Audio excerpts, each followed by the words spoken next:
Cool. Thank you so much. All right. So I'm going to hand it over to April. And April, over to you. April's going to give us a presentation about her nature walks. Oh, thanks, Patricia. And it's, yeah, I have just a couple of photos and it very, very informal because essentially it's just kind of more about the process than the actual content as Patricia had suggested I do. I did put together a few slides just with photos. Let me figure out how to share my screen. Let's see, here we go. Yeah, April, while you're pulling that up, let me give everyone some context. So what I asked April to do is explain how she's organizing, not necessarily the content that she's teaching and going through and the covering during the walks, but how she's organizing them, how the whole process is working, to try to give you guys some ideas about how maybe you guys could lead some walks, or just get our brain juices flowing about different opportunities that we could propose and develop on our own. So that's why. Okay.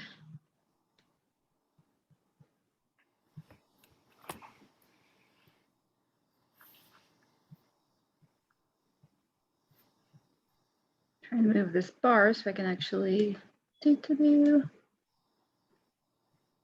Okay. All right. Can you see my screen now? Yes. Yeah. Great. Yeah. So, so I am a UDC Master Gardener class of, I don't even remember when. I think it was maybe 10 years ago. Around the time I was doing the Master Gardener program, I became a founding member of Bruce Monroe Community Garden, which is located in Bruce Monroe Park.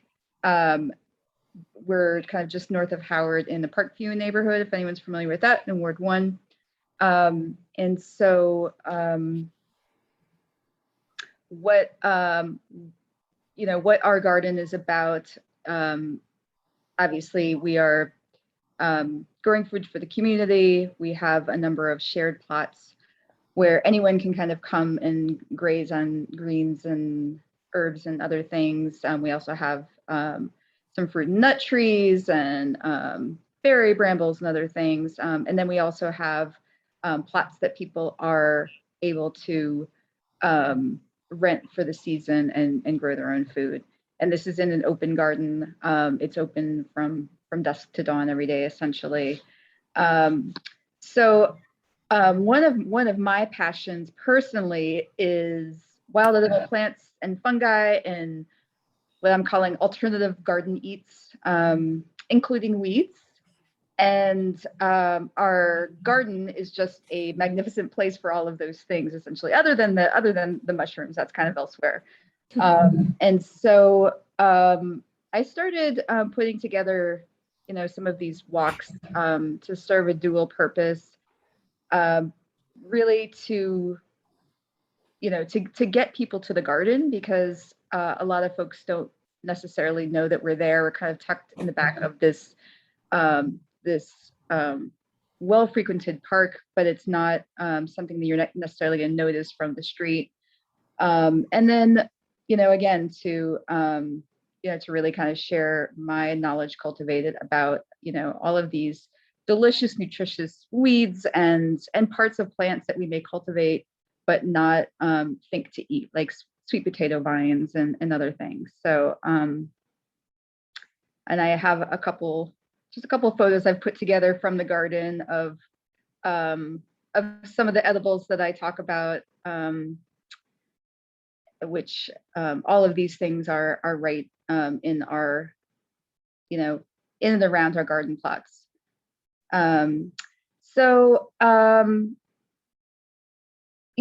What I've typically done, I've actually kind of done this a number of ways. Generally, I'm offering these for free. I am promoting them through our garden listserv, through neighborhood listservs like Nextdoor. There's a Buy Nothing group for every neighborhood some of you might be familiar with, and this is essentially free food. So that's actually been popular. Some of the folks who have come to my talks have been through that group. I've also through the Buy Nothing groups, I have harvested things like I have lamb's quarter in my garden plot that I just let grow, and it's like Jack and the Beanstalk, and I'll harvest a bunch of that and like, you know, put something up on the Buy Nothing group and say, hey, you know, here's what this plan is, you know, feel free to come by and get something. And I, you know, when I first did that, I was like, is anyone actually going to come and pick up like a free weed from me? And I had people do that and then later write to me, that and purslane too. I had harvested a bunch of wild purslane and had people later come back to me like very excitedly, like, you know, tell me, oh, now I'm seeing this everywhere. And that's, you know, that's what I love to hear, you know, when people come and learn about some of these and then they're able to kind of, you know, see their environment differently. So those are a few ways. The Doug, I'm sure a lot of you are familiar with that. The Josh Singer's, you know, massive biweekly email, which he's always happy to put events into. Since it is every 2 weeks, you kind of have to plan that one in advance.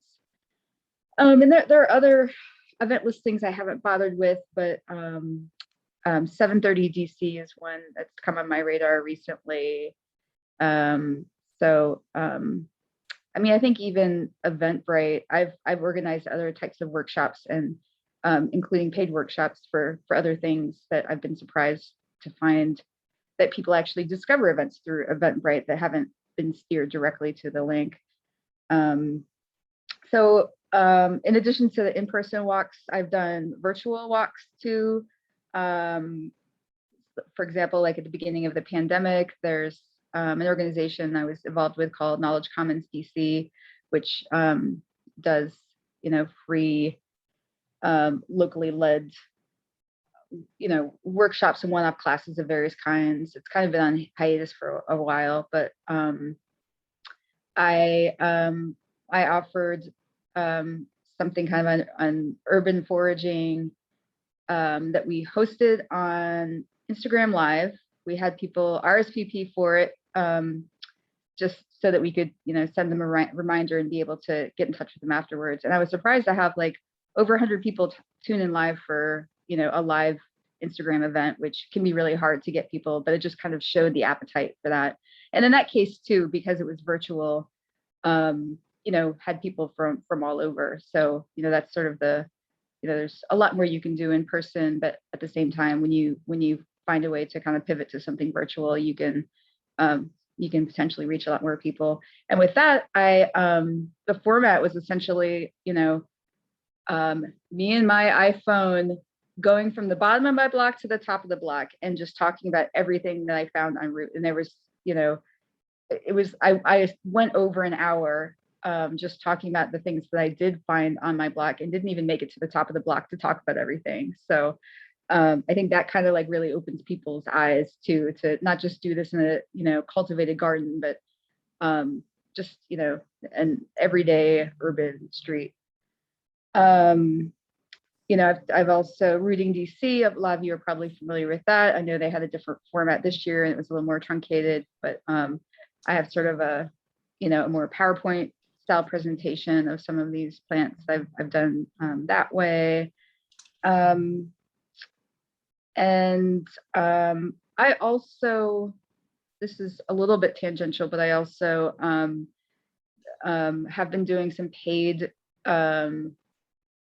tours through the Airbnb experience platform, which some of you with specialized knowledge that, you know, obviously it's not, you're not going to get volunteer hours for that if that's what you're looking to do, but, you know, it can be a way to share your knowledge.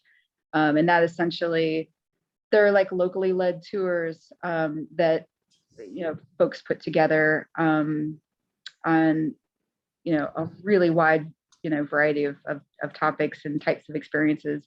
But I had one called Farmers and Brewers I was doing that included tastings in a farmer's market and, you know, a walking tour that also included some DC history. And right now I'm putting together an urban foraging and cider tasting one with a really neat business called Anshow that's in Brightwood. And they do foraged ciders and food. There's a wild food purveyor that they, secure, wild mushrooms for pizzas and other things, other, wild plants and things like that they incorporate into their salads. So I'm about to launch that with them as well. Yeah, that's and then I recently also and I'll go ahead and put my email up there.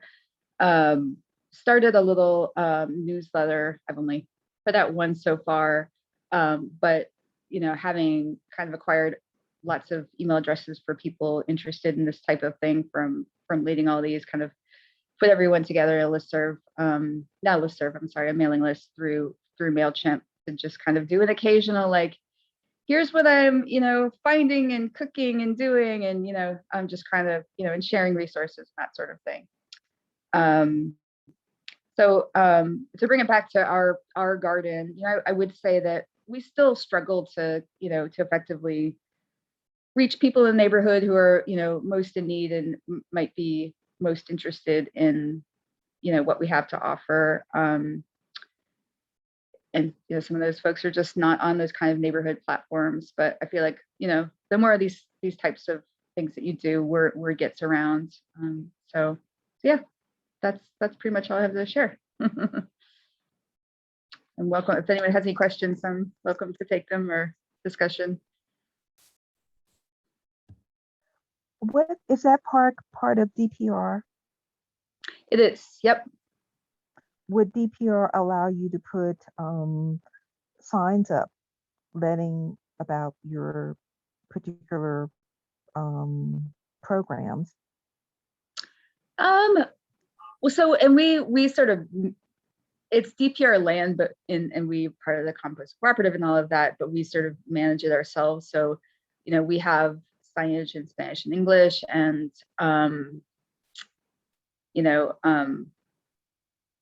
signs walking through, what the garden is about and how to sort of enjoy it. To be honest, unlike some other community gardens, we don't, this is something I've kind of like put together on my own, sort of independent of the garden, though, also sharing it with the garden.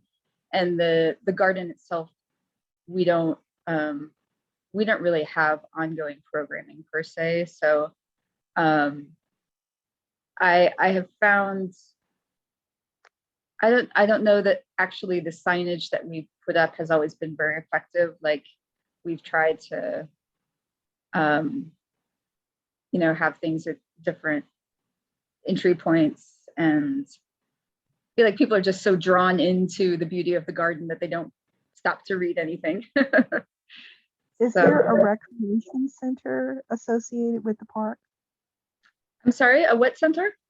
A recreation center associated with the park? So it's within the space, and this frankly has been a contentious space because it was on the block for, this for the Park Morton housing redevelopment. And so, like, every year we've kind of been on the chopping block and kind of lived to see another day. But there is, there are a couple of tennis courts. There's a there's a tennis court, a couple of basketball courts, a little gazebo, playground, but like there's no actual